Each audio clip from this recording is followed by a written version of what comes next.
Media media বলতে কি আপনি বাংলাদেশের মিডিয়া বুঝিয়েছেন না অন্য কোনো দেশের মিডিয়া বুঝিয়েছেন? না, আমি এই ব্যাপারে খুব স্পষ্ট, প্রধানত ভারতের মিডিয়া, কিন্তু এর বাইরেও অনেক মিডিয়াতে কিন্তু এই ভারতীয়দেরকে যে ভারতীয় মিডিয়ার যে বক্তব্য সেটাকে ধরে কিন্তু আবার অনেকে অন্যান্য মিডিয়াতেও সেটা প্রচার করছে।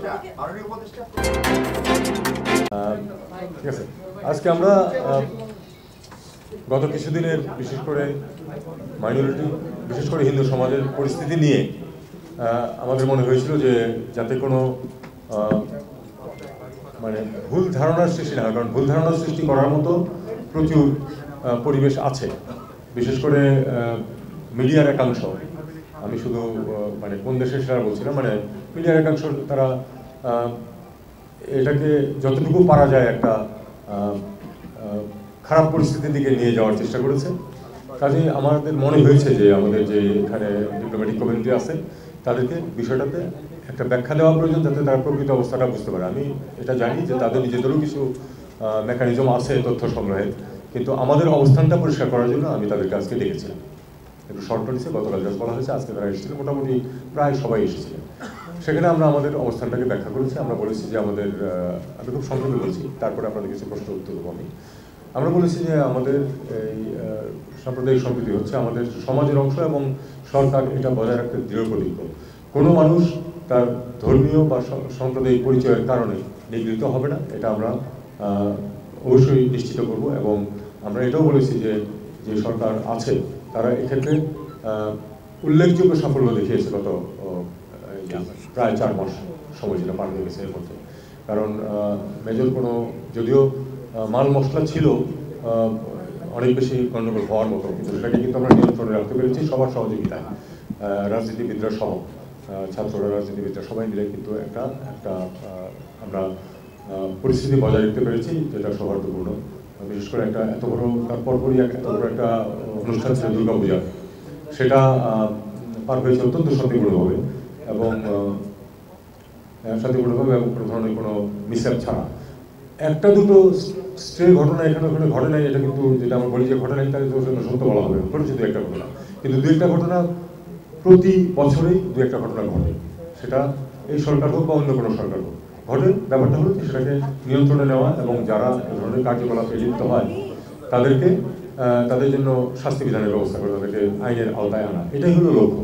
এবং সেটা এই সরকার অত্যন্ত ডিলিজেন্সের সাথে সেটা পালন করেছে। আমি মোটামুটি এই লাইনে তাদেরকে ব্রিফ করেছি এবং আমি বলেছি যে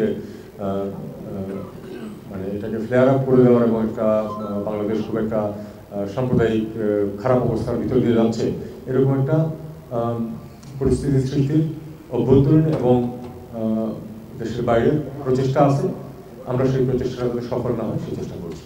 মোটামুটি এই ছিল আমার ব্রিফিংয়ের বক্তব্য। হয়তো শব্দ কিছু আরও কম বেশি হতে পারে। এ ব্যাপারে আপনাদের যদি কোনো প্রশ্ন থাকে সেটা আমাকে করতে পারেন। একজন করে আপনি শুরুতেই বলছিলেন যে এটা আমি জাস্ট ক্লিয়ার করতে, যে বিভিন্ন মিডিয়া বলতে কি আপনি বাংলাদেশের মিডিয়া বুঝিয়েছেন না অন্য কোনো দেশের মিডিয়া বুঝিয়েছেন? না, আমি এই ব্যাপারে খুব স্পষ্ট, প্রধানত ভারতের মিডিয়া, কিন্তু এর বাইরেও অনেক মিডিয়াতে কিন্তু এই ভারতীয়দেরকে যে ভারতীয় মিডিয়ার যে বক্তব্য সেটাকে ধরে কিন্তু আবার অনেকে অন্যান্য মিডিয়াতেও সেটা প্রশ্ন হচ্ছে কেন শুধু ভারতের মিডিয়াকে দুষছেন? কেন ভারত নামক যে রাষ্ট্র, তাদের রাজনীতিবিদ, আজকে মমতা ব্যানার্জিও বিবৃতি দিয়েছেন, বলেছেন যে জাতিসংঘ শান্তিরক্ষী মিশন যেন বাংলাদেশে আসে। ফলে এটা কি আমরা কূটনৈতিক কারণে বলছি না, কেবল মিডিয়ার উপরে দোষটা পাচ্ছি নাকি ভারতের রাষ্ট্র, তাদের সরকার, তাদের রাজনীতিবিদ, তাদেরকেও কি আপনারা কোনো বার্তা দিতে চান কিনা? দেখুন, আমরা যে বার্তাটা দিতে চাই সেটা হলো যে এই সরকার কোনো ধরনের কোনো সাম্প্রদায়িক যে কার্যকলাপ সেটাকে বরদাস্ত করবে না, এবং সেটা হিন্দু বলে কথা নয়, মুসলিম বলে কথা নয়, আমরা সবাইকে সমান চোখে দেখব। এবং এই মেসেজটা আমরা সবাইকে দিতে চাই, পার্টিকুলার কোনো একটা অংশকে না, সবাইকে এই মেসেজটা দিতে চেয়েছি। এবং এটাও আমরা বলেছি যে এ ব্যাপারে আইন তার গতিতে চলবে এবং সেখানে যদি কেউ বিশৃঙ্খলা সৃষ্টির চেষ্টা করে অবশ্যই সেটাকে শক্ত হাতে দমন করা হবে। এই মেসেজটা সবার কাছে গেছে। এখন আপনি যেটা বলছেন যে পার্টিকুলার কাউকে, এটা আমরা যখন সরকারি পর্যায়ে যখন কোনো রিয়াকশন আমরা দেখি আমরা সেটা প্রতিবাদ করি সরকারিভাবেই, সেটাই। আর বাকিটুকু আমরা ইন জেনারেল টার্মসে আজকে কথাবার্তা বলেছি। আমরা তো কোনো কাউকে দোষারোপ করার জন্য আসলে আমরা শুধু আমাদের অবস্থানটাকে শক্তভাবে উল্লেখ করার জন্য এসেছি। একজন স্পেসিফিক্যালি এই বিষয়টা আমরা তুলিনি, এই বিষয়টা আমরা সংশ্লিষ্ট দেশের সাথে তুলব, কারণ অল পার্টি পার্লামেন্টারি গ্রুপ যেটা তো ব্রিটেনের, আমি তো অন্যদেরকে সেটা বলে লাভ নেই, ব্রিটেনের সাথে আমরা এই ইস্যুটা তুলব। আপনারা দেখেছেন যে অত্যন্ত একপেশে একটা রিপোর্ট তারা দিয়েছে, মানে 4টা নির্বাচনকে মোটামুটি তারা এক পর্যায়ে ফেলেছে, 3 বার পুনর্নির্বাচিত হয়েছে। সেই নির্বাচনটা কি মানের হয়েছে সেটা একটি শব্দ সেখানে নেই। 1500 ছেলে মেয়েকে হত্যা করা হয়েছে, একটা শব্দ উল্লেখ নেই সেখানে এখানে। এবং সবচেয়ে বড় কথা, আমাদের দূতাবাসকে জানানো পর্যন্ত হয়নি যে তারা এই কাজটা করছে। একটা কথা এখানে প্রণিধানযোগ্য, সেটা হলো আমি যেটুকু খোঁজ দিয়ে দেখেছি সেটা হলো যে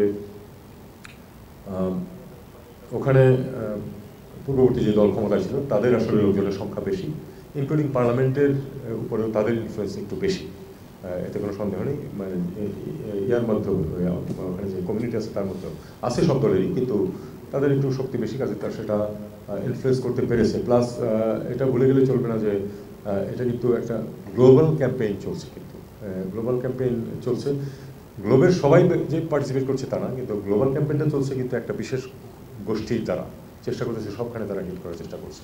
সেটা আমাদের তাদের রিচ বেশি, এটা কোনো সন্দেহ।